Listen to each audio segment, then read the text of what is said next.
There we go. Now we're live. We have got uh, one heck of a rainstorm going on here. So it's crazy town. Welcome to another Tuesday night live stream. I'm Jen Sylvester, your host for this evening and every Tuesday night, where we dig into all things real estate. What the heck is happening in the housing market this week? And this week, you know what? We got to talk about the big, beautiful bill, BBB, and how it affects the housing market. I took a deep dive into this stuff to understand really what the heck is going on. And, it's some good stuff in there. There's some good stuff that is being made out to be better than it actually is. And there's some things that are not great. So we're going to dig into all the things, just some housekeeping things. Now, this is a political conversation in the sense that this is, about a piece of policy that is going to affect the housing market. That being said, I am committed, as I always am. We are not taking sides on this live stream. I will not take one side or the other. Guys, we got to play nice in the sandbox. So if you're in the chat and you start, if you're not being nice to others in the chat, or you start, posting comments that just, you know what, just don't. Because I'll just show you the door, because that's not what we're going to do here. This is not about the sides, what aisle, and all the things.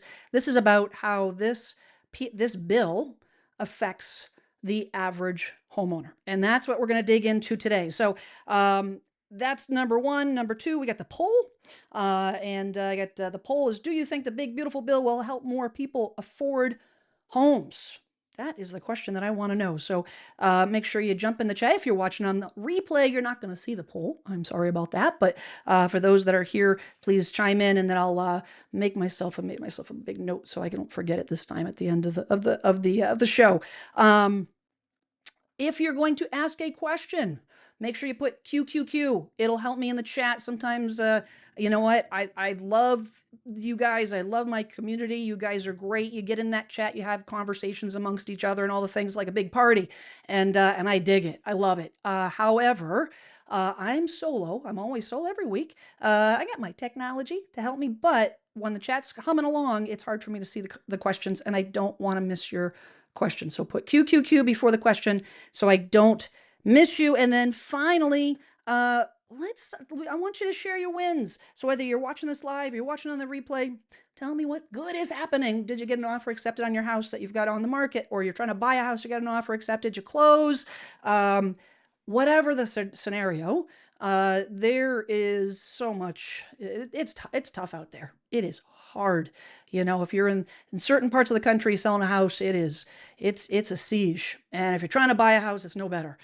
So there's a lot of adversity and a lot of obstacles, but there's also good. There's also things happening, and we want to highlight that, because you know what? It just feels good. You put good out into the universe, and you get that stuff back. So share your wins, and we'll have a good time. So what we got here? We got ba, ba, ba, ba, ba. So right out of the bat, Robin, I'm not going to post your comment. As I said in the beginning, we only talk about good things, nothing against one side or the other. This conversation is not about Trump.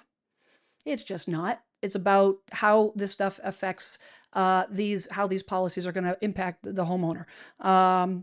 Fabiano, good to see you. I did get your email. I've just been straight out. I haven't been able to respond to it yet, but I haven't not avoiding you there. Cindy's cross stitches in the house. Good to see you.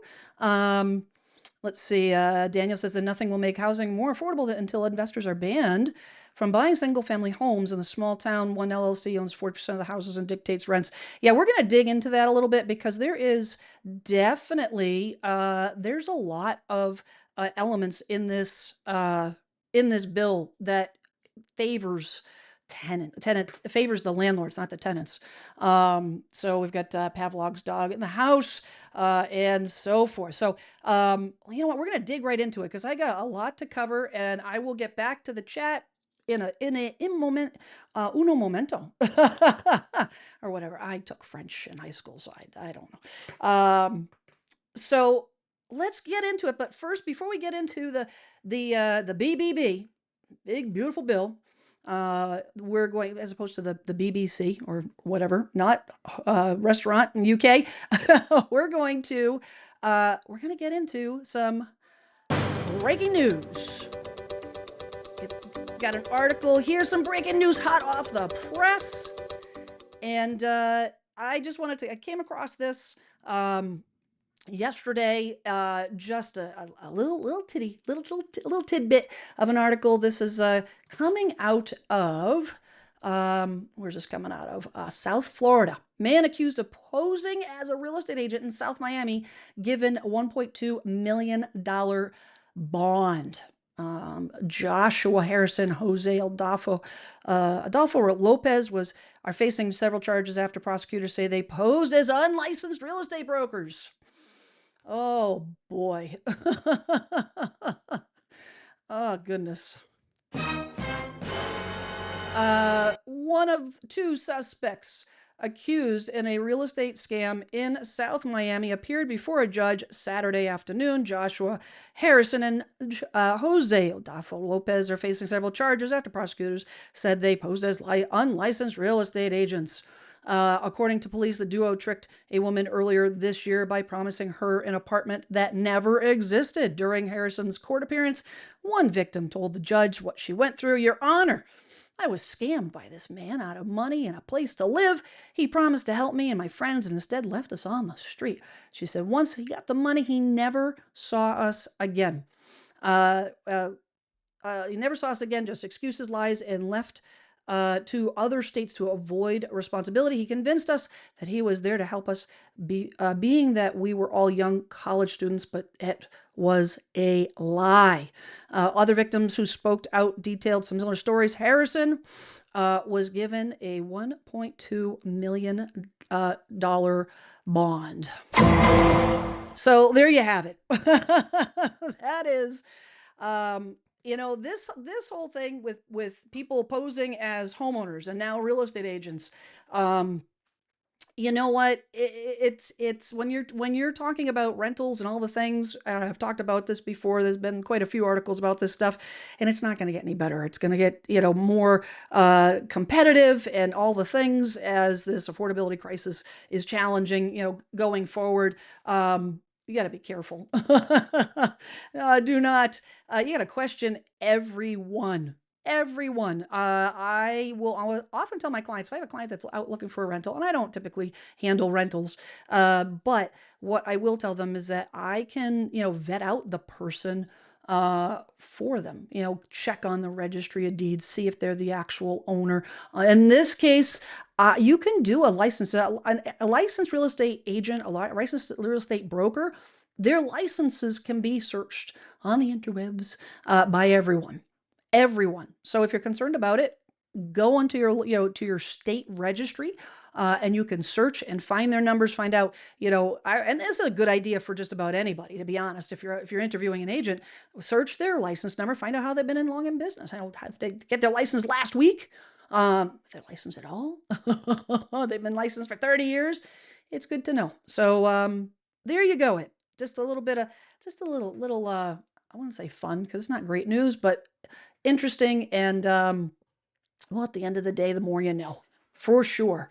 Let's see here. Before we jump into the big, beautiful bill, let me just check the good old chat. What do we got here? Danny says, are realtors planning on mortgage rates going higher or lower in 2026? And will that help sales? We are going to dig into that. We'll dig into somewhat of that. I do not have a crystal ball. I don't try to predict the future because, especially right now, the way things are, it is, I don't go down that road. It's tough. It is tough. There's too many variables is the problem. Cindy says, liquid gold on wood really makes a difference. You recommend one of your videos? Yes. Let's see. This is Angie, Mad Cat. Good to see you. I saw in one state, maybe Texas, that is banning China and a few others to purchase properties, land. I haven't heard that. I haven't heard that. MHOA can't stick around. Got to hit the store. Hey, you know what? It's a good thing you're not here because and I'll say this right now that I'm hoping, crossing my fingers, you guys send me good karma that we won't lose power. I think we're okay. I hear the thunder moving out. So we just the heavens, literally 10 minutes to 6, opened up, and it's been cats and dogs and lightning and massive thunder. And I was just saying a little prayer. I don't lose power. I want to be able to do this stuff. David Matney, good to see you, and all the things. All right, let's get right into the show here. Let's get right into the main event, which is going to be our big, beautiful bill. Well, we'll make that decision, right? We're going to make that judgment call on whether it's a beautiful thing. It's a big thing, but is it a beautiful thing? Well, let's dig into it, because there's a lot of components that affect the housing market. Got to have my tea with honey, even though it's 90 degrees out. Yes, I am crazy, but hey, I've got air conditioning. All right, so this is coming out of Norada. They do the real estate investment website. They do a lot. I liked how they broke this down in terms of presenting it to you guys, so that it's a little bit easier to digest. I like it, like organized graphics, and so it helps with kind of just dissecting on what exactly is happening here. So it does. I won't read through all of these things. That they kind of go into like an overview and all this. I'm going to get right into the meat, and basically we're going to be looking at these 6 provisions. So there's the LIHTC expansion, which we're going to get into exactly what that stands for: SALT deduction increase, the PMI deduction, the permanent mortgage interest deduction, the termination of energy efficiency credits, and the block on rent setting algorithm regulation. That's a word salad. If I ever heard it, that's a word salad. But let's make some sense of this stuff. So first thing we got to talk about: high-end buyers and investors, a reason to smile. And I will say that for the most part, and again, I am not taking sides. I am not, this is a complete, based on the data. A lot of these things are going to, they definitely favor middle upper class income earners and investors, for sure. There is not a lot here that favors the middle and lower income classes. There is some, but not a ton. So the first thing is we've got the SALT deduction increase. Now, we're not talking about the stuff that you got to take the high blood pressure medication for and all the things. I would love to have a decrease in my salt intake for that reason. But we're not talking about that here. It says the increase in the SALT. SALT is state and local taxes. The SALT deduction cap is a big deal for homeowners in places like New York, California, and New Jersey. They can now deduct more of their state and local taxes, potentially saving thousands of dollars per year. So I dug into this, and there is a deduction. And I'm actually going to switch gears over here real quick to, this is where I want to talk about. So Axios did a breakdown on how this actually affects, how this helps homeowners. So as of right now, there is a $10,000 limit on on the home property home tax deduction.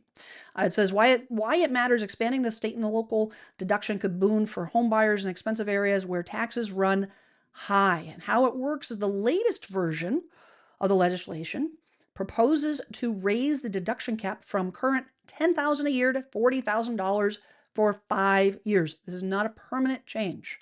This is just for the next 5 years. Homeowners with relatively high incomes, steep property taxes especially, stand to save. It goes into kind of like the backstory before 2017, when Trump signed his first term taxes into law. People could deduct all state and local taxes from their federal bills. says that the big picture is the property taxes have soared nationwide. Well, property taxes are based on property values.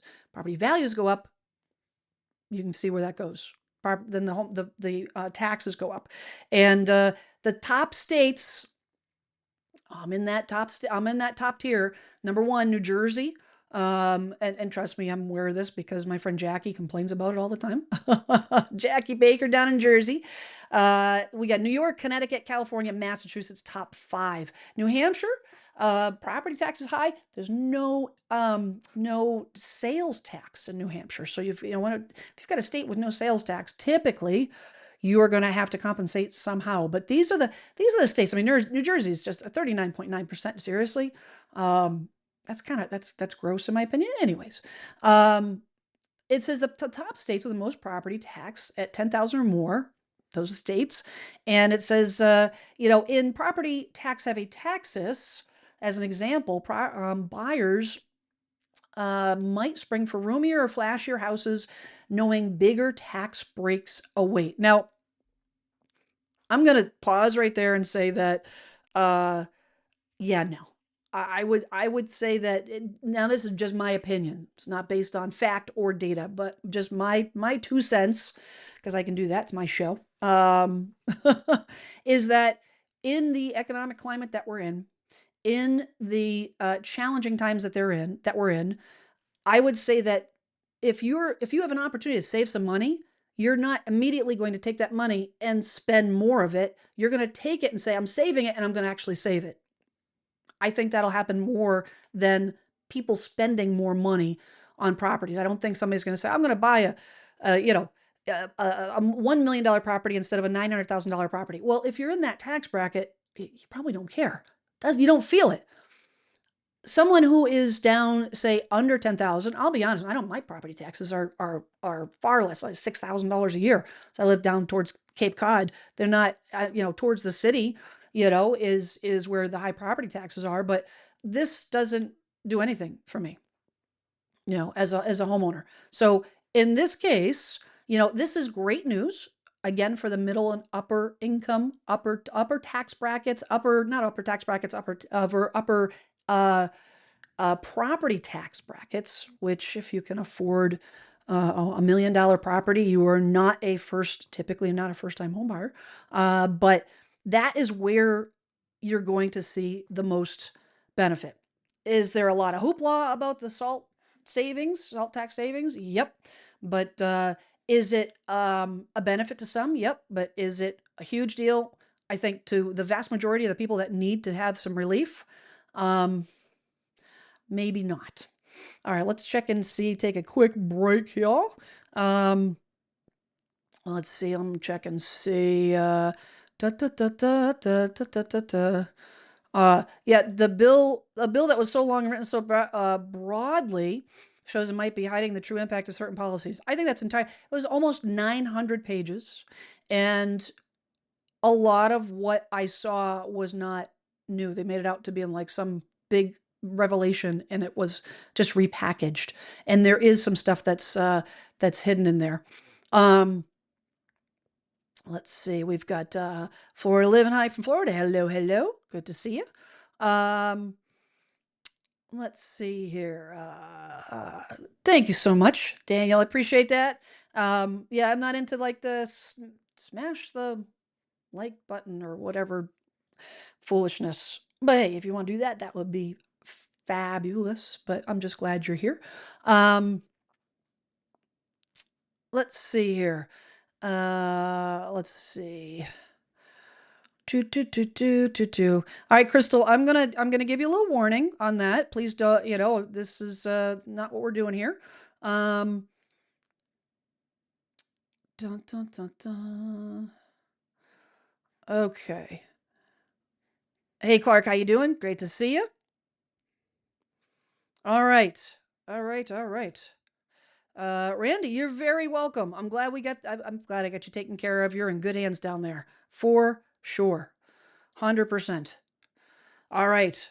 Let's get back to what we're talking about. And we're talking about the big, beautiful bill. But again, I'm going to reiterate, as we're going through this, post your questions, post your wins, post, anything that you want to celebrate. Drop them in the chat. I want to hear about it. The next thing that, the other things that they touched on, were the QBI deduction and bonus appreciation. This has to do with investors. A lot of benefits to tax breaks for real estate investors. It says it allows them to deduct a larger portion of their business income, depreciate and renovation costs more quickly, encouraging investment in rental properties and commercial real estate. Retention of 1031 exchanges allows tax deferred property swap for investors. So 1031 exchange, I did a video a month or so ago back about capital gains. Somebody had chimed in the comments about considering doing a 1031 to avoid paying capital gains, and that's what the 1031 exchange is designed to help with that. It's designed to help almost prolong the capital gains or push it off in a way, because what happens is if you work with a 1031 exchange professional, you sell the property, the money goes into a certain type of account, and if you have a time limit on securing another property, you have requirements on what type of property. It has to be a like kind of property. So you're selling a single family, you got to buy a single family and so forth. But it is geared towards investors. It doesn't help if you're a primary residence. It doesn't apply to a primary residence. If you're doing investing and you're like, you know what, I don't want that 2-family in this town. I actually want to purchase a 2-family in that town. And actually, I think you can go 2-family, 3-family, but it's got to be similar type properties. You can do that, but you can't sell your own and use a 1031 exchange to buy another property for yourself. So just to clarify that. So again, investor benefits. Moving on to lower income renters and first time home buyers. This is where it gets a little interesting, or, this is where you really want to see the benefits. It says this is where things get complicated. While the bill does have some positives for this group, the net effect might not be as beneficial as hoped. The LIHTC expansions, undeniably a good thing. More affordable housing, rental housing is desperately needed in this country. The expansion could help ease cost burdens for low income tenants. That has to do with investors building properties. It's making it more affordable for investors to build properties. So it will help tenants. It'll theoretically help make more units for people to rent, to create more housing for people to rent. But it's not going to change the rent, the actual rents itself. Social program cuts. The bill also includes significant cuts to programs like Medicaid and SNAP. I'm not going to get into that. It's not what we're talking about here. No new down payment assistance. Okay. The absence of new federal down payment assistance programs means that first-time home buyers will still need to rely on state and local programs, which can be difficult to access or insufficient. What they are doing here is they're doing exactly what President Trump said that he was going to do on the campaign trail, and that is take the federal government out of the states and let the states make the decisions. Not necessarily a good thing, because by doing this, they're pulling funding from the federal funding for any of these down payment assistance. Now, a lot of these down payment assistance programs, your first time home buyer program, you have these programs sometimes that if you qualify, and we have them in Massachusetts for a while, where they'll have either, if you qualify income wise, you can have a grant that doesn't have to be paid back, or you'll have it as a no interest second loan. We had that program as well. It was an 80-20 loan. So it was 100% financing. The second mortgage, the 20% mortgage, was either, a reduced interest rate loan, not free money, but at a reduced rate to make it more affordable. When you take that money out, when you take that money back, when the federal government says we're not going to give you that money anymore, the states have to step in, and not all the states can do that. where does that money come from? If the states have to come up with those down payment assistance programs for first time home buyers to get into homes, and it's either going they're either your taxes, your local taxes are going to go up. There's got to be the money has to come from somewhere, and that's the argument when it comes to property taxes. When it comes to yes, property taxes are crazy, and get rid of this is crazy. You'd only be paying property taxes to the town, and what do you it's you know you know pay a payment to live in my own house. The roads don't pave themselves. If you live in the Northeast, the snow doesn't get removed by itself. You live in the southern states, the landscaping downtown doesn't pay for itself. The schools, the police department, the fire department, the money has to come from somewhere. And when you are now saying now they have to come up with more money, it's going to be a problem. The other thing that I would mention is Section 8 vouchers was a hot topic. There was a lot of talk that this bill might do away with that Section 8 voucher, and that did not happen. That did not happen. However, the money from the Section 8 vouchers, and for those watching, if you don't know what a Section 8 voucher basically is, a subsidized voucher that if you are in a low income bracket, you can get these vouchers. It basically subsidizes your rent. So someone that is of a single mom with 4 kids, and they're working full time, they just can't make ends meet, they could potentially qualify for these Section 8 vouchers, which gives them anywhere from 50%, 60%, 80% of their rent.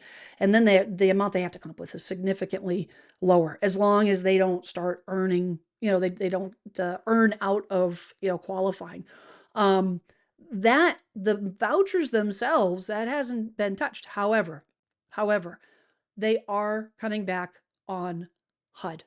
Housing and Urban Development, that department, they are planning to make cuts.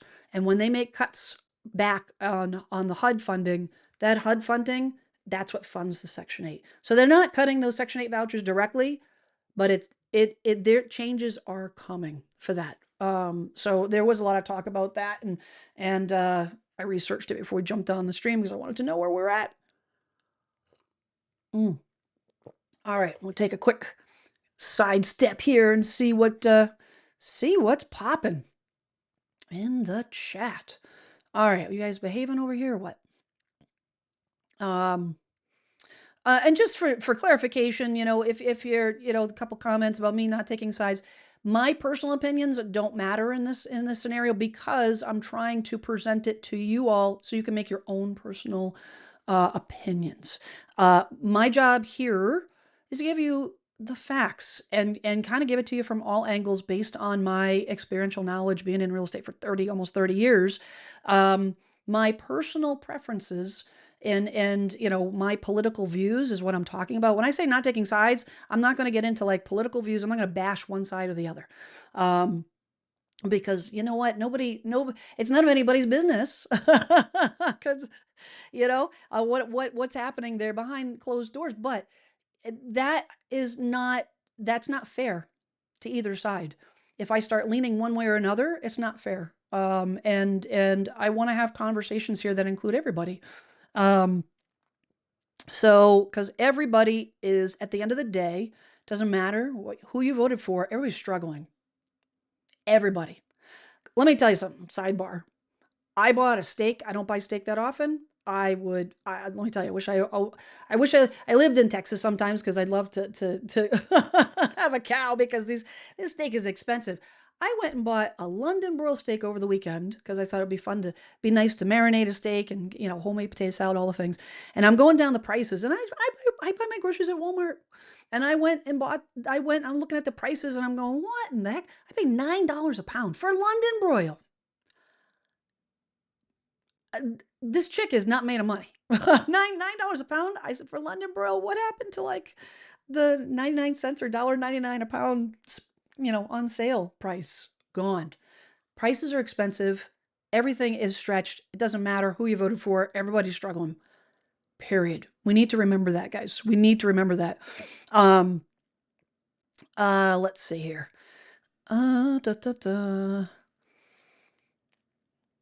Okay. Skate 76, in my opinion, restricting the minimum lot size zoning requirements towns can impose would greatly help home affordability in New England, where many towns require 2 or 4 minimum size lots. Yeah, I would agree. I think it's a touchy subject. Living in a town that is very protective of urban sprawl and growth, and quite honestly, the people that live here. I mean, there's Plymouth is 102 square miles. We've got about 65,000 people that live in the town. A lot of it, we have a state forest right in the middle of the town, and they are, we don't have a mayor. We have a town meeting government, and they're very protective about overdevelopment, even though we have a huge housing shortage. So it's a careful dance, but I do agree with you that there's gotta be some changes made, some compensations made for places, to give people places to live. Um, let's see. Dun dun dun dun. What do we got? You guys have questions? Uh, you can come help me with my yard work. I do love yard work.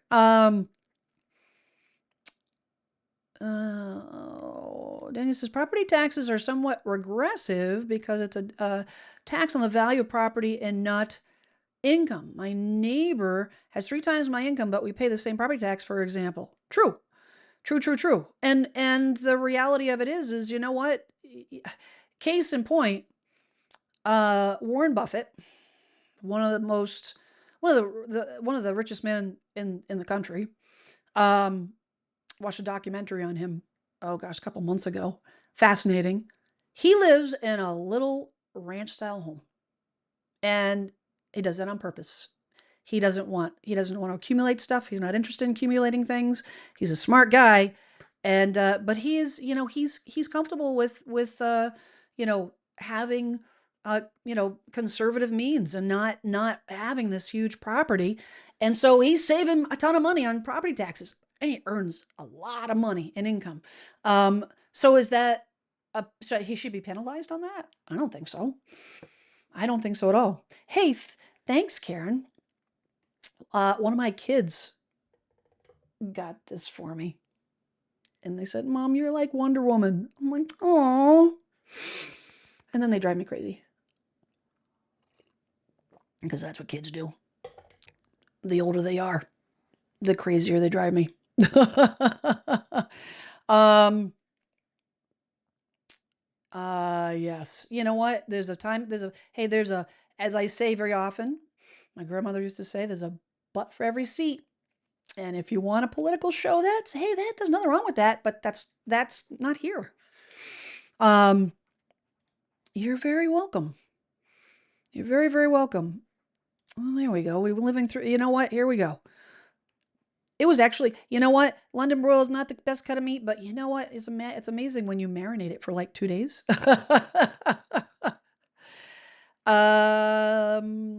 Let's see. Arnold says we just bought our house with a 6-figure household income, which is like mind blowing that that's what is required now.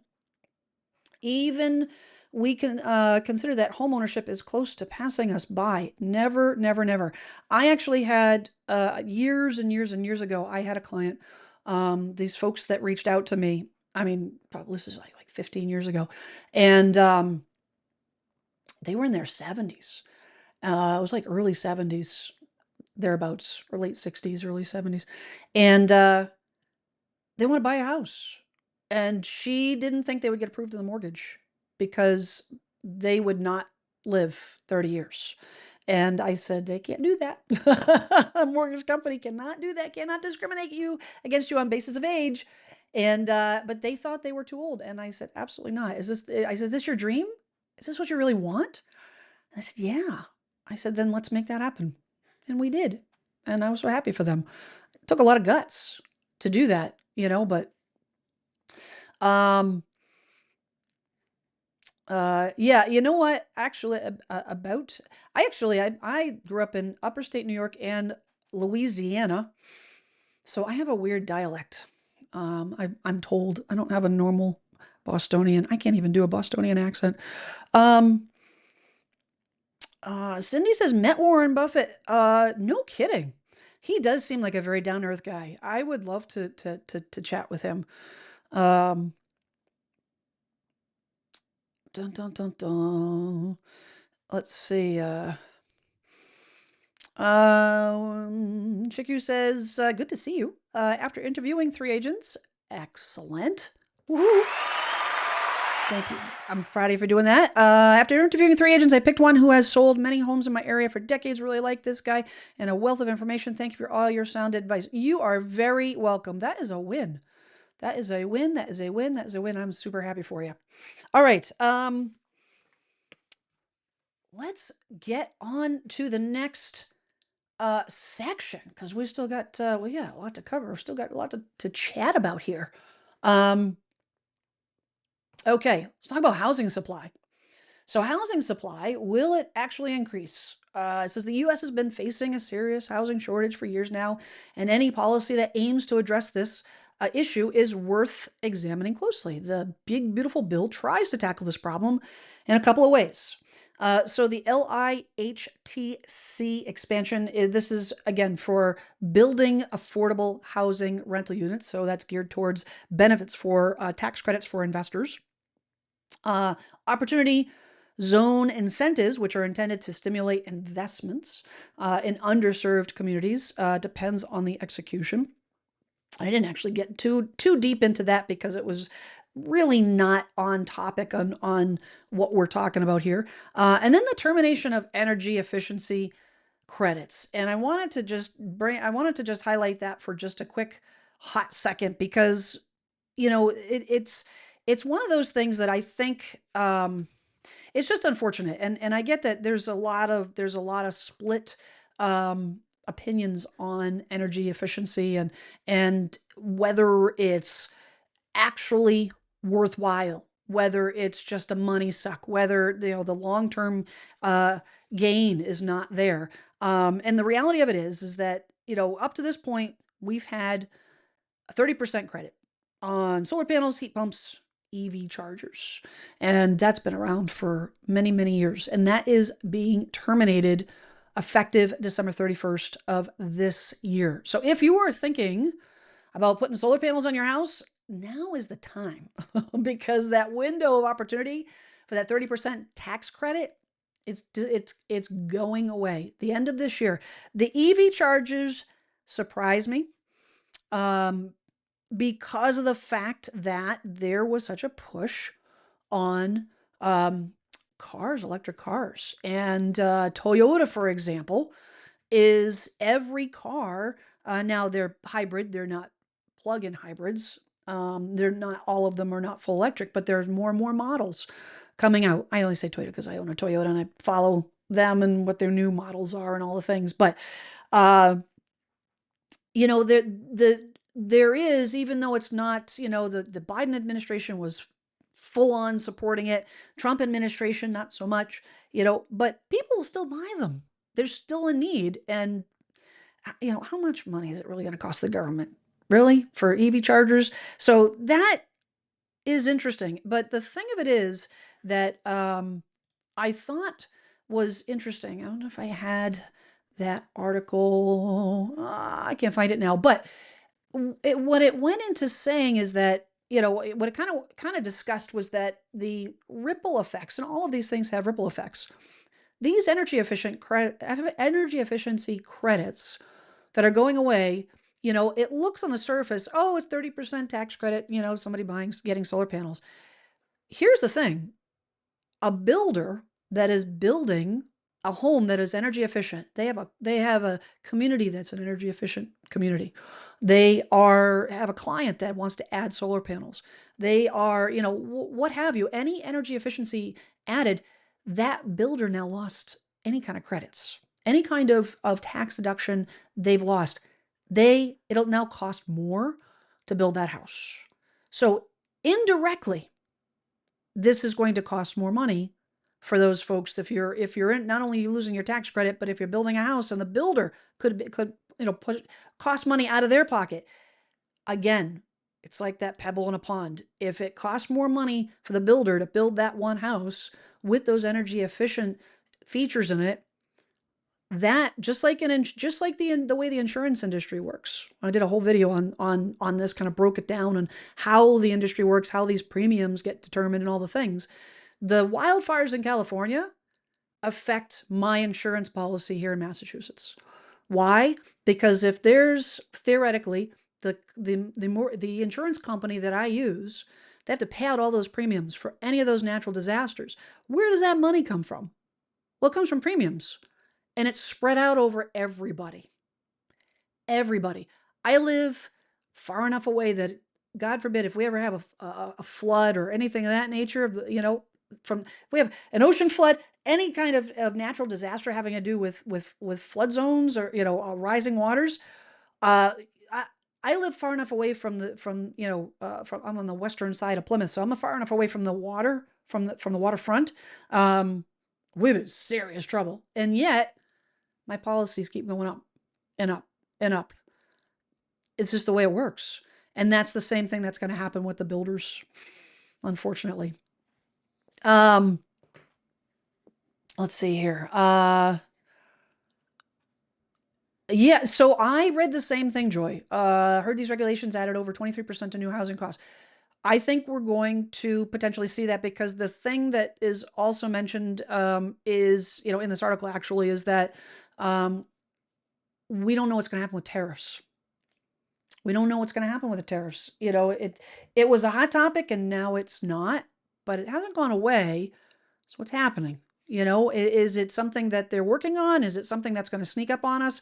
Any kind of tariff that impacts the housing industry, the housing building industry, is going to increase the overall cost, because the builders, they're not going to absorb the cost. The money's got to come from somewhere.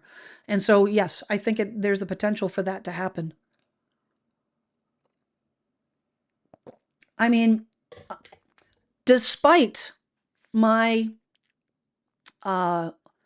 long-time belief when I was little that money grew on trees, boy, did I want a money tree when I was little. Spoiler alert, doesn't exist. You know what? I'm sorry to tell you, it doesn't exist. So why does that matter? Because the money has to come from somewhere. If the tax credits are cut, that money's got to come from somewhere. If the federal government's pulling back and reducing, tax costs and putting more money in your pocket, what's going to replace it? Every time there is a pullback to reduce costs, and there's so much, people are struggling so much, that they're just like, I need help with the taxes. I need help with insurance. I need help with all these things. I need some relief. Cut them out. Here lies the question. And you know what? I used to say to my kids when they were little, and I would pose this question to all you. Every time you complain about something, and I would tell them, don't come to me with a complaint without a potential solution. A complaint without a solution is pointless. It's a complaint. I don't like it raining. Great. What am I supposed to do with that? I can't make it stop raining. It is what it is. I don't like taxes. Well, neither do I. Nobody likes taxes. I don't care if you voted for the Easter Bunny. Nobody likes taxes. However, I don't like taxes. Why don't they do this? This is my big gripe with the government in general. All the politicians, Democrats, Republicans, all the things. They don't focus on any viable solutions. Like, get off your ego horse. And if there's a problem, don't just say, oh, this person's doing that person's doing this, the Dems are doing this, Republicans are doing that. It's all BS. Stop complaining and say, okay, I don't like this. This is what I think we should do. When has anybody heard that? When has anybody said, I don't like the house? What are we going to do about it? Yes, everybody hates the cost of housing has gone up. Great. Gavin, how can we fix that? How can we fix that? And that's the thing, is that the money's got to come from somewhere. And sometimes these politicians, doesn't matter who you are, it happened with Biden, it's happening with Trump. They put the look, I'm doing this thing and it looks like it's saving you money, which actually is a great segue into the next section, the mortgage savings. And the mortgage interest savings is something that is being touted as, this is a great savings and all the things. It's not new. It's not new. So there's two things in the bill, 2 points in the bill: the PMI deduction and the the mortgage interest deduction, mortgage insurance deduction. So PMI, for those that don't know, private mortgage insurance, okay, is something that if you're putting less than 20% down when you buy a property, private mortgage insurance covers that liability with the bank. If you're putting, say, 5% down, 10% down, it is an extra fee, an insurance that you have to pay until you get to 20%. Once you get to 20% equity, you can, some loans will allow you to just, apply for it, $250, and have it removed. I did that when I bought my house. Some will require an appraisal. Some have actually a provision in the note that it automatically is removed. But you're stuck paying that. And what this does is it allows you um, to have that as a tax deduction. So, if you pay, 1,800, I think I was reading earlier that if you pay like $1,800 a year in private mortgage insurance, that little piece in your mortgage payment that is PMI, just mortgage insurance, and you have, if you're in I think it was 22% tax bracket, it was a savings like $400 a year. $400, I'll take $400. But here's the thing: it's always been there, except it was temporary and now it's permanent. That is the claim to fame here. It wasn't created. This is not something that is something that's revolutionary, that, oh my gosh, people are going to start saving. No, you're going to continue. There was a halt that it expired. There was between 23 and 24. It was 2017 to, it was a 1 year, and it was renewed and then renewed and renewed. And then 22, the end of 22 expired. 23, 24, there was a period in there that we didn't have it. They brought it back, and now it's permanent. So we were missing a little bit of time, but it's not revolutionary. The other thing is it is income based, up to 109,000 adjusted gross income. So after all your deductions, after all your deductions, not your gross pay on your on your W-2, but after you put your deductions in, if you make over 109,000 and you have PMI, you're not going to be able to use that, get a tax deduction on your taxes.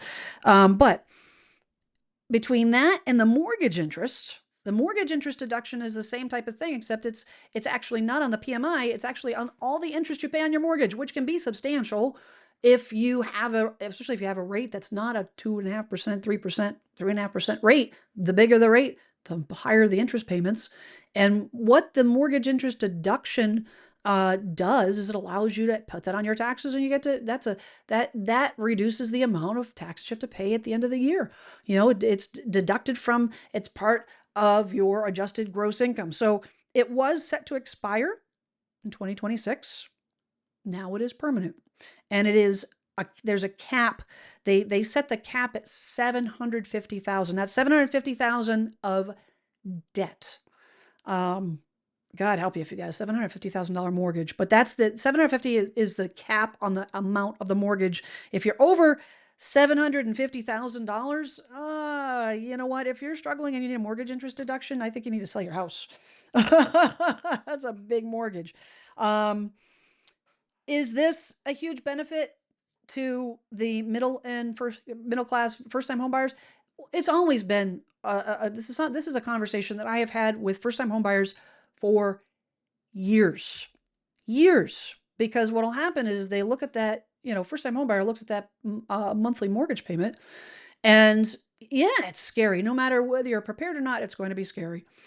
You look at that monthly mortgage payment, and you say, "Oh my gosh, this is it's a big nut to crack." But then I remind them that they're going to get a deduction at the end of the year. And if they, what a lot of folks do after a 12-month cycle is run through, you could take that, divide it by 12, when you get your tax refund, put it in your account, and now you can reduce your mortgage payment 25, $50 a month, and take that right off the top when you're making your mortgage payment. If you are a planner, and you're disciplined to do so, and not just take your whole tax return and buy a 50-inch big screen TV. See what's going on here in the chat here. Let me see. TM says, give me the combustion engine any day. I don't, as much as California is going to try, I don't think gas engines are going anywhere soon. I really don't. And honestly, with the cost of electricity, I wonder with, all of these solar farms and these wind farms, are going to be pulled back the tax credits on building those as well? I don't have an answer for that, but if they are, we'll see less of that. Cost of electricity will go up. I'll be honest, I have mini splits in my house. My heat is propane, forced hot water by propane, and it's very efficient. And my boiler is not super new, but it is very, propane is very clean. And I have mini splits. I have 5 heads, one in each bedroom, one down in the living room. There's the whole first floor. And I went a whole 12 months and I ran them solely AC and heat in the winter to see, and then did a cost analysis at the end of the year, or at the end of the 12-month cycle at the end of the winter, to see what the comparison was between propane and traditional methods and electricity. And I gotta tell you, I didn't save hardly anything, to be honest. I chose not to run my mini splits for heat over the winter this year because of that. Partially because the cost of electricity went up substantially in Massachusetts, unfortunately. But I wonder if that's going to be something that's going to spread into other states if the local municipalities can't offset the cost of electricity by having locally generated electricity from solar farms and windmills and so forth. So it'll be interesting. That kind of stuff fascinates me, and it'll be interesting to watch to see if that. Because I mean, we're not a solar channel, but hey, you know what? It's all about homeownership and how much it costs, and we're all in that boat together here. Hey, thanks so much, Michael, for those kind words. Appreciate you being here, for sure, for sure.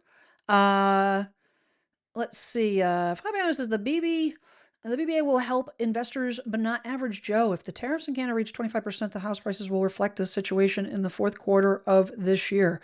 I don't disagree with you. I really don't. This is, I feel like this is like the wait and see, wait and see, wait and see. I don't know whether the choice we have. See that, watch that unfold. Maggie says, my state charges $200 more to register an EV. I wonder, not to put a tinfoil hat on, conspiracy, whatever not. Wonder if those companies, all the gas companies are in bed with the states, and I'm sure there's something's going on there. Because why? You're not buying gas, so you're not paying tax on the gas. If you're not paying tax on the gas, that tax money, the state's missing out on that tax money. Charge you an extra $200. Oh boy. Yeah, if anybody knows where I can buy one of those money trees, that would be fabulous. Let's see. That's that's why they got rid of the penny. It cost 2.3 cents to make it now. Yep. Yes, trees do grow in the U.S., farmed and used to build homes. Yeah, it's what's interesting, and I was actually I was just talking about this I was in a home the other day that was 1940, 1950, and the home inspector was walking through and he says, this is old lumber. And we were having a conversation about it. And that's the thing that, we are struggling with in terms of old lumber. A lot of these trees, it's the trees are just not, um, to have a tree that is substantially, you remember back in the day when, the older homes, the wider the boards, 12-inch, 14-inch plank width. If I walk into an old home and I see a 14-inch or wider floor plank, gold, gold. Why? Because the trees are younger. They don't make they when they mill them, they're milling smaller trees. Well, probably not that small, but you get the gist. Um, which means they need to generate more, and it's a challenge. It is a challenge. Maybe they can start AI printing trees. I don't know.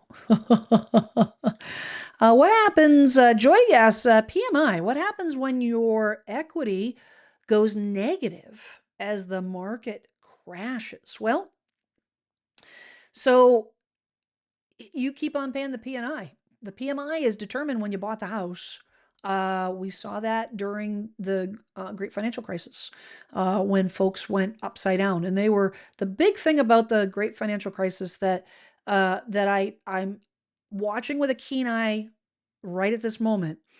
The big difference is there were so many people buying with no money, and they could.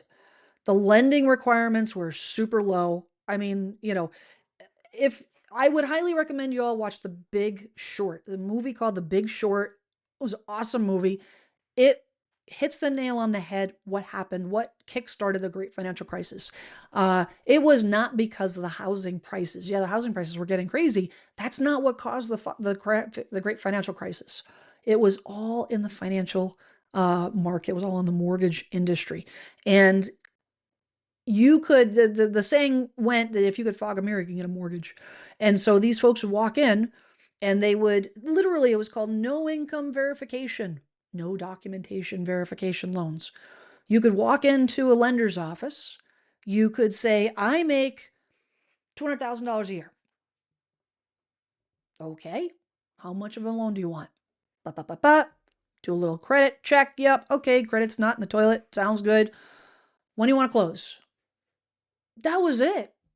I mean, it was good for self-employed individuals, like myself, when I didn't have, I didn't have to produce profit and loss statements and all the things. It would made it easier, per se. But people were financing 100%. So you take a property and it's, 250,000 at the time, $250,000, and you get a loan for $250,000, and then the market shifts even the tiniest bit, you're in trouble. Now you're paying that PMI until the market recovers. And that's what people did. You pay it until the market builds up to that. Now you've got that additional 275, 300. Okay, getting into the clear when that value goes, because it always rebounds. Always. It will always rebound. Prices are on the slide now. How far will they slide? We'll just wait and see how far it'll go. But once it's done sliding, there's going to be a rebound. There always is. And when that rebound happens, that's when you start getting ahead of it. Unless you put a big chunk of money down and pay down the mortgage. That's the other option. If you get, get tax returns, or you get gifted money, you have an old relative that you forgot about that passes away. Hey, Miss H, hello. Hello, love. Good to see you. That was just, I don't know why I got an English accent there. I apologize if you're watching this and you're from the UK. It was terrible. I think it was because I've been binge watching Ted Lasso for like the third time. Such a feel good show. Yes, more incentive to put at least 20% down if you can. But here's the thing. I mean, this is such a pro home ownership topic, because if you're in a home, building equity makes the job a heck of a lot easier. But if you're renting and you haven't purchased your first home, how do you come up with 20%? If you're struggling, my kid is a college grad. She's qualified, all the things. She and her partner having a devil of a time finding a rental. And they're looking at Western Mass where it's cheaper and all the things. The cost of rentals are ridiculous. The cost of housing is ridiculous. I don't know what she's gonna. I mean, eventually she'll get into a place, but how do you do that if you do when you're trying to scrimp and you're trying to save and you're cutting back on your expenses? How do you get 20%? And do you just, do what you can, maybe get 3% or 3.5% and take a first time home buyer course, maybe get a grant for 5,000, all the things, but you can only come up to maybe 5% down. That's how you get your foot in the door. That is how you get your foot in the door. Because here's the thing is that unless you are, and this is what I used to tell my first time home buyers, if you are not saving faster than the market is appreciating, you're treading water. If the market is appreciating at 4%, 3%, 2%, and you are not saving at a 3% of your income, 4% rate, you got to be putting into a bank account at least 3%, 4% of your income every month. If you can't do that, the market's going to outpace you. And that 250,000 or not 250,000 anymore, but if that $450,000, $500,000 home, that's going to continue to appreciate faster than you can save. And you'll never get to that point of that magic 20% or 10% or 5%. The thing that people often ask me in situations like this, though, is how far is the slide going to happen? How far down is it going to go? And when should I buy? And that's a question, please don't even ask. Because there's no way for me to know. There's no one, if someone gives you a date, they're lying through their teeth. Nobody knows. We can surmise. The reason we don't know is because things haven't played out yet. What if there's no tariffs? What if there's massive tariffs? What if the mortgage industry, the Fed decides to start cutting the rates? What if, whatever not? We don't know what's going to happen in the national economy that's going to impact the housing market and either make the housing market settle down, go up. If they cut interest rates, that very well could spur more buyers. The minute buyers start coming out of the woodwork, prices are going to stop falling. They're going to stop sliding. I don't even want to say falling. Prices aren't falling, they're sliding because they're going at a very slow pace. I know it feels like a crash down in Florida. You guys have been dealing with it for years. Florida started to slide several years ago, and it's not new news. Somebody made a comment about that, one of my last live streams about Florida. I'm well aware. I've been talking about it ad nauseum for a year and a half since I launched this channel, that Florida has been struggling. It will rebound. It always does. It always does and always does. Okay. I'm getting on my soapbox on that one. Hey now, just locked a 6.25% conventional loan, close in 14 days in South Carolina. Woohoo! Good for you. Take it, run with it. Fantastic. Our grid cannot support electric vehicle in every garage. That's a great point. That's a really great point, especially in areas like where I'm at, Massachusetts, where we have literally the grids are old. We do not have, and where I'm living, my entire section of my town, everything's above ground. All utilities are above ground. When you have a lot of those newer developments, and that's the benefit of living down in the South Coast states where they have done, new construction, Texas and Arizona and whatnot. They're building it and they're increasing, that generation, the supply and all the things. They're doing things proactively to do that, whether it be solar farms or whatnot. But it starts at the top, right? It's got to start at the top. Yeah, California isn't prepared for all those electric cars. I think you guys might be ousting your governor.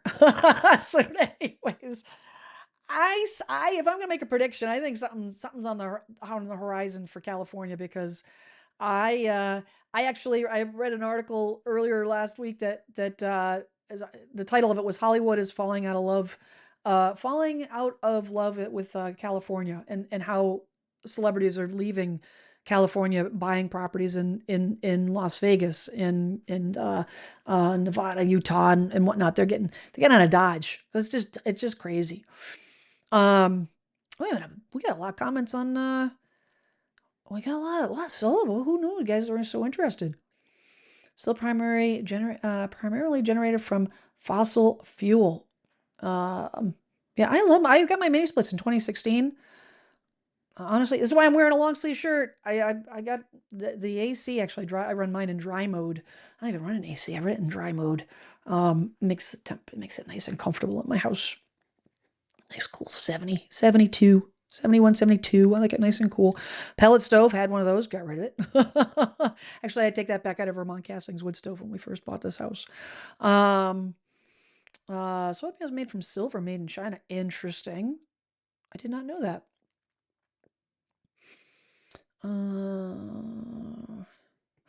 You mean the gas companies? You meant the electric companies might be in bed with the elected officials. I think potentially both of them. I don't know. Again, I don't want to go with conspiracy theory, but I don't know.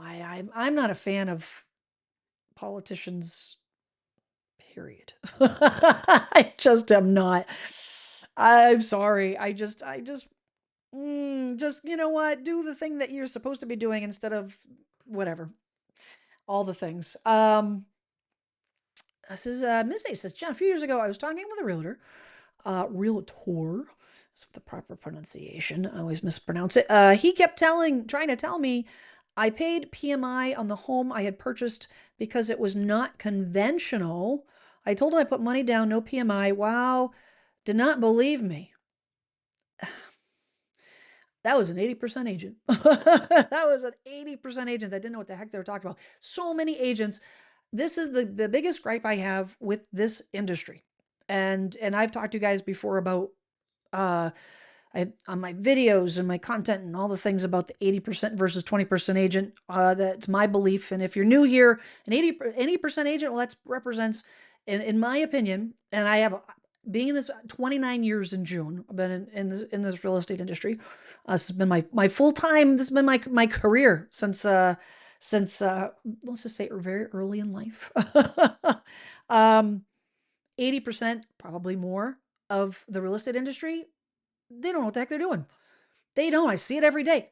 I saw it this past week I'm representing a buyer, and we set up a home inspection. The listing agent couldn't be bothered to even go to the home inspection, couldn't but be bothered to negotiate, basically just forwarding emails from her seller. And I have my business partner, Michelle Sullivan. Shout out to Michelle Sullivan. She's awesome. She was handling the negotiations and whatnot. And it's like, what are we getting paid? What's she getting paid for? What is the seller paying her for?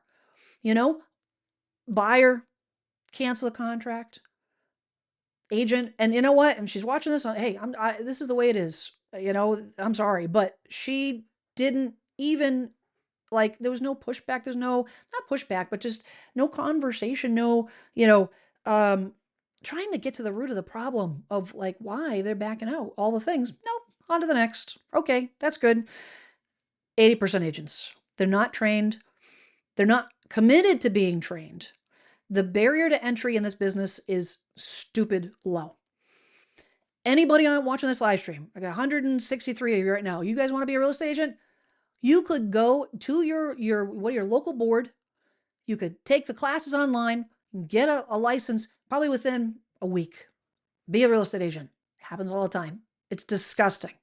You should have basic mortgage information, a basic class in mortgage information, a basic class in home construction. I swear to God, home construction, like really? I don't know the basics of the stuff that I hear from home inspectors that he hears and sees from real estate agents is just, it's appalling. And they're out there advising you guys. Makes me steaming mad. And because the general public is not aware that that's not what it should be. But Miss H, I am sorry that you had to deal with that because you shouldn't have. Um, I do not claim to know everything. I don't know everything. Thank God, because I love learning. Um, if I don't know something, I will never intentionally make something up, which is what happens with a lot of these agents. I'll say, you know what, let me confirm that for you. And I'll talk to my lender. And then I learn. Now I know for the next time. And asking questions, asking questions, asking questions is how you accumulate knowledge. But agents are, people are lazy. I'll just say it. People, that's a whole nother conversation for another day. Just society as a whole. Come on, people, work ethic. We got to work on the ethic we should have a work ethic bill is what we should do. Is we got to increase the work ethic in this country. Excuse me. Hey guys, just a reminder, I got the poll. We got 138 votes on the poll. Don't forget about the poll. I'm going to remember to get back to you guys on that very shortly. Detached AZ. Big Short was a great movie. Yes, it was. Good to see you. Glad you're here. Joy says, worked for bankruptcy REO law firms, saw the devastation from the last collapse, concerned to see this bigger bubble burst. So here's the thing, Joy. I saw it. I was on the front lines right with you. It was heartbreaking. I can't even tell you. Short sales, and if you don't know what a short sale is basically when you owe a larger mortgage than the property is worth. And what would happen is that they would get either adjustable rate mortgages that adjusted and they couldn't afford it because people were getting laid off left and right. My husband got laid off. Matter of fact, I remember specific 2006 is when the housing crash happened here in Massachusetts. The housing market crash, which obviously affected my income. My husband got laid off from work, and I found out I was pregnant with baby number 2. Trifecta. It was hard, but people left and right were losing their jobs, and then their mortgages were, readjusting, and it was awful. And a short sale, when you're going through a short sale process, it could take, I had one that lasted 18 months and we went through 3 buyers because the buyer number 1, we got 6 months and they tapped out. They're not going to wait any longer. Number 2, because we're at the mercy of the bank and we're just another file on the table with the bank. There's no rush. There's no urgency. Asking for the same paperwork over and over and over and over again, making the homeowner jump through hoops. Emotional nightmare for the homeowner. And they're just trying to, a lot of them were just trying to do the right thing, and getting out instead of just leaving the keys on the table and walking out. Finally, we got it to stuck it. We got it to stick after 18 months of hell with that on that poor homeowner. It was heartbreaking, but I saw people lose their homes and all the things. I don't think and this is not me as a real estate agent, but me as an observer with experiential knowledge. There's no data to support a crash. We are going to have a slide. We're going to have an adjustment in prices. But it's going to be slow and it's going to be steady, slow and steady. Why? People are still buying houses. If people are listing their homes because they need to move. They are buying homes because they need to find a place to live. They're just not doing it at the same rate that they were several years ago. But because out of the great financial crisis, things changed. The federal government stepped in and there was a whole slew of policies that were initiated and put into effect after the great financial crisis to prevent, shadiness with appraisals. And, if you can fog a mirror, you're getting a mortgage and all the things, disclosure after disclosure. It became very hard to get a mortgage. Now it loosened up over the last, 10 years. It's gradually loosened up with getting a mortgage. What I keep an eye out for is, the first time homebuyer programs are great, but we don't want to make it too easy. Because then you get into problems where the buyer, if it's too easy to get a mortgage, now they're getting into something potentially unknowingly that they shouldn't be getting into. Because not everyone is doing the homework, like creating a budget, which is one of the things I always tell people to do. And I ask, the first time home buyers, I say, great, how much money do you have for a down payment? Great. How much do you have left over in savings? And if they say to me, my savings is my down payment, I said, then you're not buying a house right now. You're not ready. I asked them, what happens? Because it doesn't matter if you have a home inspection, doesn't matter. What happens if your furnace dies next week? What happens if your dishwasher, your hot water heater explodes next week? I had a client 2 days after closing, hot water heater exploded, let go. No, it looked fine. It's just one of those things. It's just life happens. If you don't have reserves going into your next house, you're setting yourself up for danger. And if I have a first-time home buyer that, and it's not up to me to say whether they should or shouldn't, but I put it in there, I try to get that thought in their head that they need to think, before they pull the trigger. And if they're not 100% comfortable with their finances, it's going to be uncomfortable to a certain degree. But if you don't have those reserves, press the pause button. Oh, I see a good comment here. TM says it's not going to be a crash. It's going to be a transfer of homes from the middle class to the rich, just a small correction. I would say, I'm going to add to that. And I'm going to say it's not going to be a crash. It's going to be a transfer of wealth. All the aging baby boomers, we all have like a ticking clock overhead anyways, right? Like it's like, we all have that expiration date. I don't want to know what mine is. We all have it. Baby boomers are staying in their houses way longer. You guys are active in all the things, which is, breaking the cycle of what's happened in generations before, which is why it's been such a upset to things. But nobody lives forever. And those families will be taking on that possession of that home and transferring that wealth.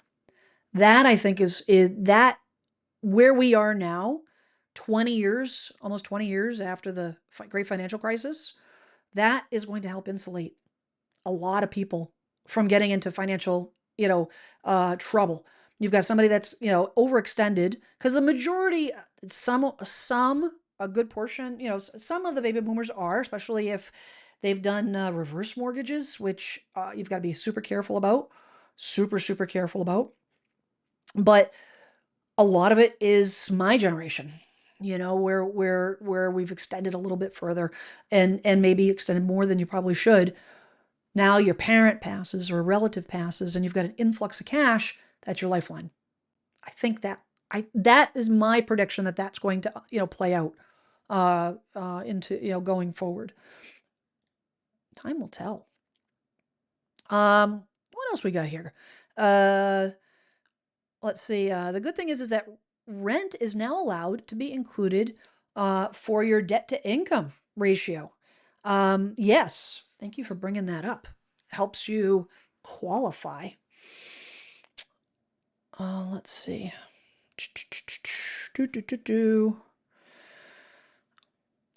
Oh, how do you get the courage to do it on one income? I have been doing it on one income for a long time. The reason I say that, my ex-husband had a massive stroke in 2014 and never went back to work. And so 2 kids and all the things. And then 3 years ago, we went very amicable, all the things, I went on my own, and it's me, myself, all by myself. I will tell you, there's a will. Where there's a will, there's a way. You gotta want it, and you gotta be able to persevere without getting all Oprah on you. Can you do it? Yes. Is it hard? Oh, yes. Is it possible? Yes. You need to figure out what needs to happen. Does that mean a change in jobs? Does that mean overtime? Does that mean, well, I can only afford to live here, which is not where I want to be, but it's where I can afford to be. That's what my daughter's doing. We live on the East Coast. She can't afford to be here. So her and her boyfriend are looking in the West Coast. I'm not in the West Coast, but Western Massachusetts. They're going to stay in Massachusetts because they don't want to leave New England. And honestly, heading down Connecticut, getting towards the New York is actually more expensive. But you know, they're going where they can afford. And I think that's how you do it on on one income. Single women are one of the fastest growing market segments for homeownership right now. Huge, especially women my age. And I'm not 29. Oh, I feel like I'm 89 some days. Let's see here. Blue jeans. Hey, good to see you. I haven't seen you in a while. My electric bill in New Jersey averaged $55 a month. Woo, that's awesome. Moved to PA last year, and I'm at $150. Holy cow, minimum, no matter how much I conserve. Yeah, it's all on the grid. You know what? And here in Massachusetts, we're seeing the same thing. We're seeing the same thing. And also it had to do with, well, in Massachusetts, we had some energy efficiency programs that our government screwed up, and now we're passing the cost on to every resident. And it's a big old, it's a mess. It's a mess. But years and years and years ago, electric bill was super cheap. It was very, very cheap. Actually, not too long ago, my bill for my house was, less than, 1,700 square foot, two refrigerators. Because I gotta have a refrigerator in the basement. You gotta have an overflow fridge, non-negotiable. You know, my bill is under $200 every month. Now, I'm lucky if it's that low. Uh, let's see. Yes, yes, yes. Yeah, I know. I'm rooting for you guys in California. All right. Keep that tinfoil hat on. Oh, there's corruption everywhere. I can find my sound deck here. Here we go. There we go. That's my tinfoil hat music right there. Oh, it's just it's makes for good entertainment, I suppose. Um, yeah, Joy, you bring up a good, 95% of them for sure. Maybe 90%. The thing is that's sometimes you guys reach out to me for referrals, and sometimes it takes a little longer than I like it to be. And it's because sometimes it takes longer to find the 10%. I call them the 20 percenters. It's really like the 10%. Sometimes, honestly, and I know agents are gonna I get a lot of unhappy comments and emails and all the things from agents, and because I'm going against the grain, and I'm gonna say this, even though I am a big proponent of having a professional help you, an actual professional that is able to help you. Sometimes I think it's better to do it on your own. Do it on your own and skip the agent entirely. I would rather you have go and buy a house without a buyer's agent than have a lousy agent, because that lousy agent could actually cost you more money. Is that a better alternative to having a good agent? No, no, having a good agent is the best plan. But if that's not the plan, then some agents, I can't even tell you, this agent, this listing agent I'm dealing with, or we were dealing with, the seller could have just, put it on a limited service listing company for a couple $100 and done the exact same thing she's doing instead of paying her thousands of dollars. What was the point? The fancy flyers? Really? Come on. I think that you're absolutely right. They can tell you things that are not accurate and true and lead you to believe, because they're all nice. They're not all mean. They're not all mean. They're not. And they're not all out to get you. They just don't know. One of my favorite 20% agents here in the house, Clark. And if you're on the stream, I may have referred you to Clark. Why are our colleagues like that, John? I get frustrated sometimes with them. Sometimes, my friend, it's like on a daily basis. I have a bat phone to my friend Jackie down in Jersey. I feel like every other day, every day I gotta have my daily call, and we commiserate. All of what you mentioned is exactly why I hired the agent. I did, yes. This is why I'm motivated to continue getting on these live streams, making the content, helping you guys, and all the things. let's see. Jay Katowski. Katowski, is that Polish? Please say yes. I'm a Polak. My maiden name was Kirkowski without a W. Fun fact that you probably didn't really care to hear about, but that's okay. Can you offer tips on how to make a quote need to sell my house before I buy your house contingency more attractive besides offering to cover their out of pocket expenses while I go through my sale? Oof, that's tough. Because here's the thing is when you do a home sale contingency, the whole idea with a home sale contingency is to protect yourself, right? And you want to try to make it as enticing to the home seller that you're making an offer for on the buying side, but you don't want to lose your protection because at the end of the day, if you don't sell your house, you financially cannot buy. That's why you have the home sale contingency in the first place. You can't buy that next house. And if you make it too enticing to the other to the seller, you might be putting yourself in jeopardy. Now, is there, a time when you're like, you have a house that you don't want to miss? Like you've been looking for a year, 2 years, and this house came on the market and you're like, this is the house of my dreams. It's in the price of my want and blah, blah, blah, blah. Like you're like, this is the one. At that point, you may consider other options than trying to buy it with a home sale contingency, if you can. Bridge loans are a thing. You got to shop around. I would first ask your agent, hopefully you're working with a 20% agent, ask your agent for a recommendation for someone that she knows that she's had experience with that knows about bridge loans, and then do your own homework and talk to a couple, interview 3 lenders, do some homework and find out what is available for bridge loans. And bridge loans basically means, yes, for a short period of time, you own 2 houses because that's what that loan does. It allows you gives you the mortgage to buy the second house before you pay off the mortgage on the first house. That might be an option. As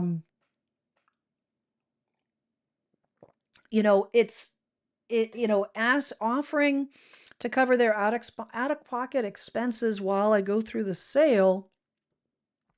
I'm not sure what you're talking about there. What expenses you might be referring to in that regard. It is tough to make a home sale contingency attractive. This is why when I'm talking to, I'm representing a home seller that's also a home buyer, and we look at a property, the first thing I do is get on the horn with the listing agent and find out what the situation is with that seller. Are they in a situation where they can't wait? Are they in a situation where they're trying to sell their house in order to buy another, or they have some sort of time frame? You want number one. That's the first thing I would do. The second thing is, and I guess the only thing that you could do on your selling side is you need to have your house on the market. I have had offers from home buyers on my listings where I'll get the offer subject to them selling their house, and they haven't even left the gate. They're still waiting for the shotgun. And we're in a market, and this, say before COVID, we're in a market where things are taking a while and it's an unknown. Here's the thing. Sellers are scared of the unknown. If you're a seller and you get an offer with a home sale contingency and you don't know anything about that house, that's a huge risk. However, your agent should be advising you, and this is what I do with my folks, is if I have a seller that's looking to do exactly that, buy and sell at the same time, we get that house 100% ready. It is a pain because you got to keep it that way. You got to keep it that way. Why? Because the minute you find a house that you like, you got to put it on the market. You got to get some traction. You got to get out of the gate before you make your offer. Now, you can list your house with a home purchase contingency. Put your house on the market, seller subject to finding suitable housing. Happens all the time. And that means you're not going to be stuck with an offer.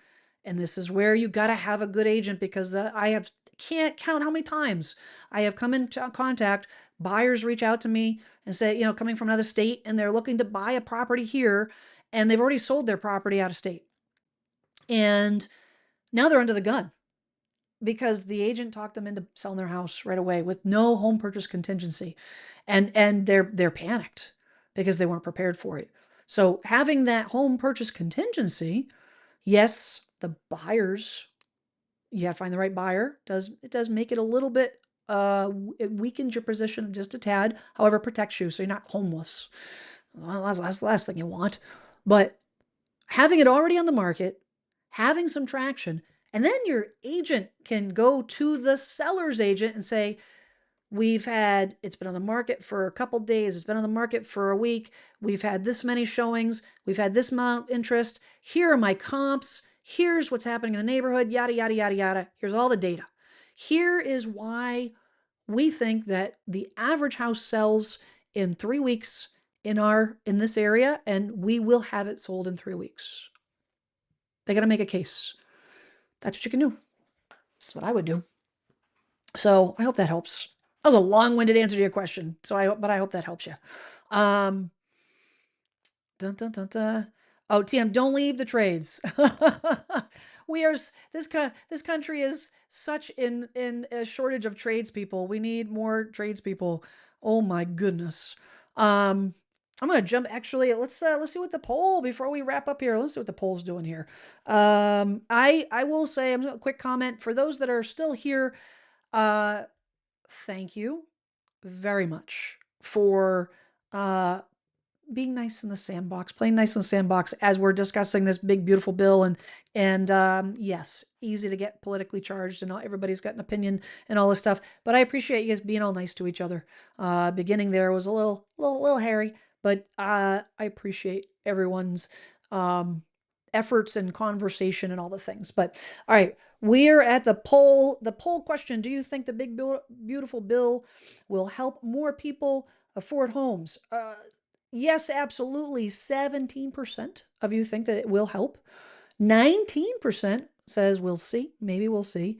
40% says no, it's not enough. And 24% says unsure, need to understand the bill.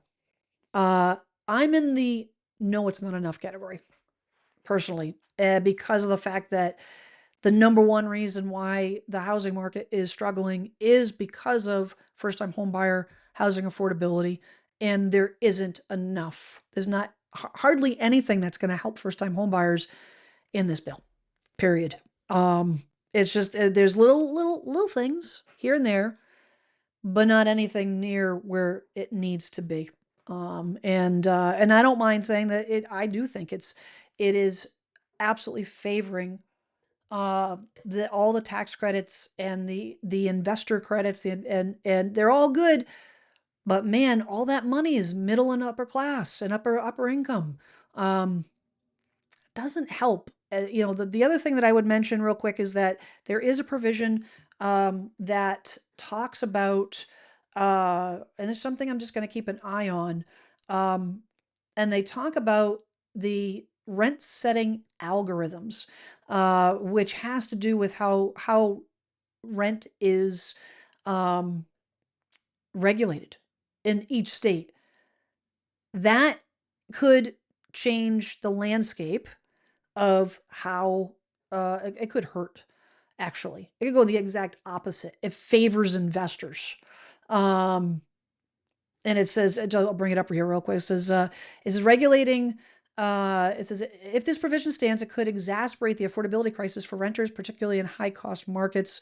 Regulating rent-setting algorithms a potential issue that worries the writer of this article. Prevents states from regulating AI models used to determine rental prices. A move that 40 state attorneys general oppose. Their concern is that this could lead to higher rents, reduced affordability, especially in already expensive areas. This doesn't help us move the needle here at all. And it continually affects, it helps the investors, which, that's great. You're making a living, you're an investor, that's great. But And everybody's struggling, but that's not where the country needs the help the most in right now, in my opinion, just from where I'm sitting and watching the consumer confidence index and all the things.